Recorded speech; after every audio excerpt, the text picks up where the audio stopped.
Welcome to Study Faith with AI, where we use the power of AI to help you explore the Church of Jesus Christ of Latter-day Saints.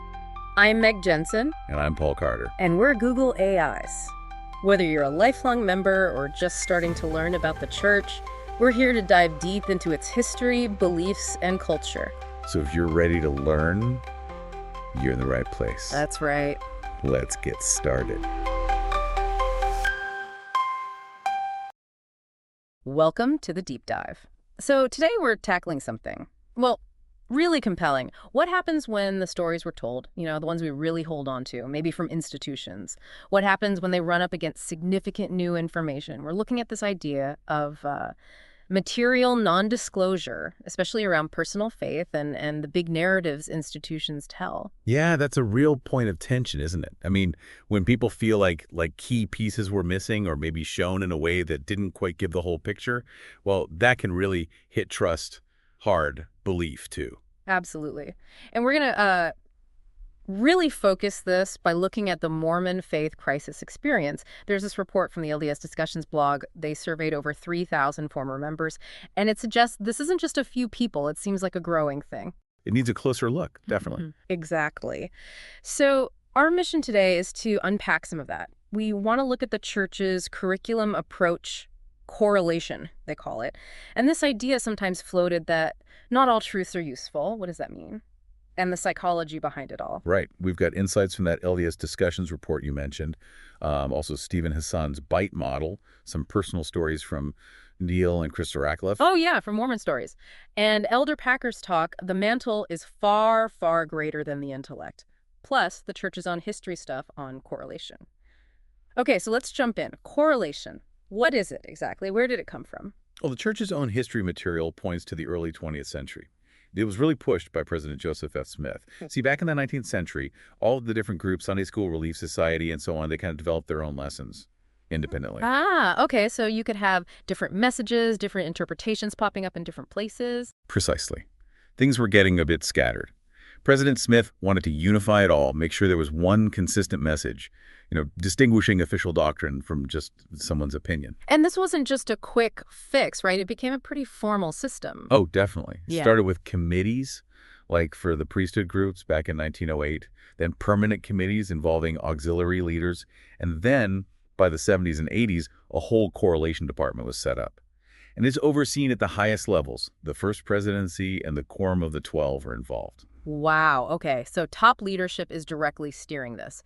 We saw this mention of a 6-stage process for developing curriculum. That sounds thorough. Extremely thorough. It involves multiple layers of review. You've got initial concepts, prototypes, writing, then reviews by the auxiliaries, general authorities, different departments. It's designed to make absolutely sure everything lines up with current doctrine and policy. And part of that process, apparently, is focusing on relevant and recent information. What does that mean in practice? It generally means prioritizing what the current prophets and apostles are teaching, current policies.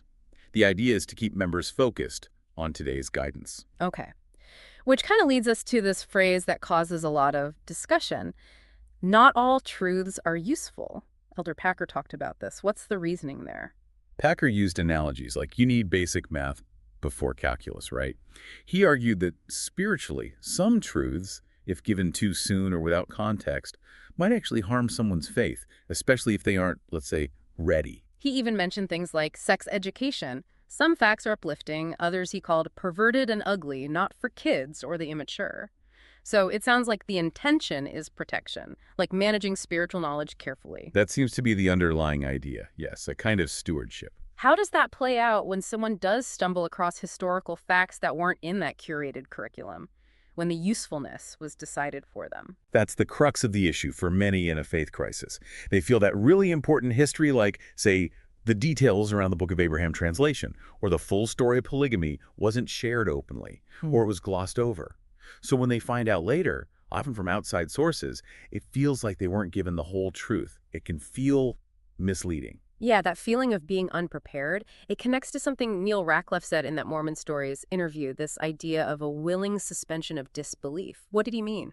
Neal talked about growing up in the church, trusting the leaders, the teachings implicitly. It fostered an environment where you just accepted the narrative. Hmm. Critical examination wasn't really encouraged. Sometimes questioning was even seen as, lacking faith. So this willing suspension of disbelief meant people didn't always dig deeper or look for other viewpoints. They trusted the information given. And then he said something quite pointed, didn't he, about the church actively suppressing material relevant information that I had a right to know. That's a strong claim. It is. For Neal, it wasn't just that things were missed. It felt like a conscious decision to withhold information that could have really changed his perspective much earlier. It ties right back to that material non-disclosure idea. He also had that quote about history, calling it the ultimate weapon, using the past to harness time itself and control the present. What are the implications of seeing history that way? Well, his point is that controlling the story of the past, what gets told, what gets left out, how it's framed, gives an institution immense power over how people think and act now. If your knowledge of history is shaped or limited, your understanding of your present reality, your identity, even your future choices, can be heavily influenced by the narrative you do get. That control of information. It sounds like it might connect to Stephen Hassan's BITE model. Can you give us a quick rundown of that for anyone not familiar? Sure. The BITE model, B-I-T-E, is a framework Hassan developed. He uses it to analyze the methods high control groups, or cults, use to exert influence. It stands for behavior control, information control, thought control, and emotional control. Each category has specific tactics associated with it. Okay, and the IDE information control, how does that link to these faith crisis experiences we're discussing? It links very directly. Hassan talks about tactics like deliberately withholding information, twisting facts, or even outright lying as key parts of information control. And many people in a Mormon faith crisis, like those in the LDS discussion survey, say they feel exactly that happened. They point to things like the Book of Abraham, polygamy history. They feel the information they got inside the church was very different, maybe incomplete compared to what they found later through their own research. That discrepancy makes them feel information was controlled. Hassan also flags deceptive recruitment and lying as critical factors in authoritarian control. Does that resonate with why people say they leave? The feeling of being misled, yes. Whether intentional or not, that perception is powerful. And the LDS Discussions report is really clear. People aren't leaving primarily because they suddenly want to break rules or sin. The top reasons are things like losing belief in core doctrines, finding troubling history, losing faith in Joseph Smith or the Book of Mormon. It's about the information and the narrative. That's a critical distinction. It counters that common narrative you sometimes hear. So if it's not about wanting to sin, why are believers hurting so much? What's causing this crisis for them? That LDS Discussions report really emphasizes a strong sense of betrayal. It comes from feeling that the correlated narrative, the official story they were taught, wasn't complete, that significant things were left out or downplayed, and discovering that later rocks their whole foundation. And the report mentions the anguish of people still attending church while going through this crisis internally. That sounds incredibly tough. Oh, absolutely. Imagine the internal conflict. Your understanding is shifting dramatically, but you're still in this community, this structure, where that old understanding is the norm. It's deeply distressing. And it spills over into families, doesn't it? The report talks about strain between spouses, with parents and kids, when beliefs diverge. Yes, huge strains. And often, believing family members are hesitant, even afraid, to look into the issues the doubting person raises. The Rackleffs talked about their own initial difficulty understanding their daughter Eve's journey. Right, and the blog post author mentioned the pain when family just doesn't want to hear why they left. That isolation must be terrible. It's incredibly isolating. There's often fear on both sides, fear of losing relationships, fear of shaking someone else's faith, fear of judgment. It makes open conversation really, really difficult. So thinking about solutions, or at least ways to help, what could the church do? The report acknowledges the church might worry that being too open could make some members vulnerable. That's the tightrope, isn't it? Protecting those who are comfortable versus providing honest answers for those who are searching and struggling.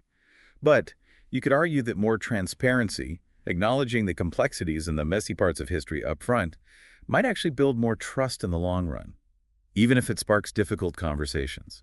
It reminds me of Hassan's point about informed consent, maybe ensuring people have a fuller picture of the history and doctrines from the start. Exactly.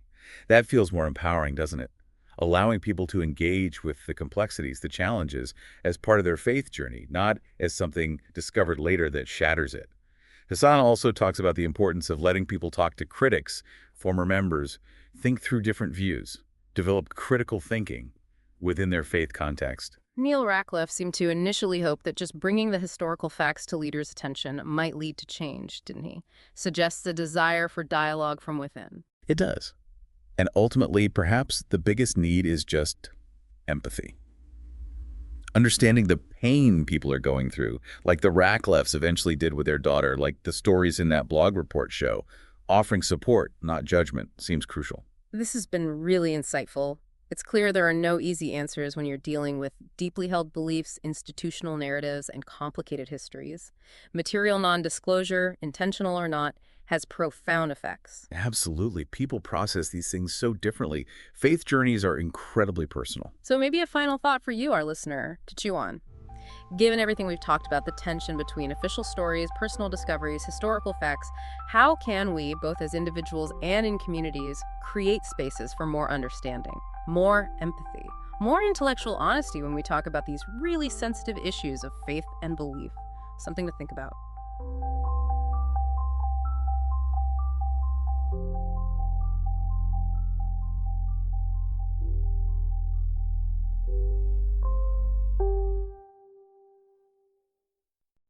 If you find value in this exploration, please like, share, follow, and consider becoming a subscriber. Your contributions help keep these conversations going and allows us to maintain the highest quality production.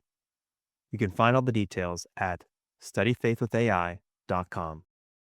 Thank you for being part of this journey.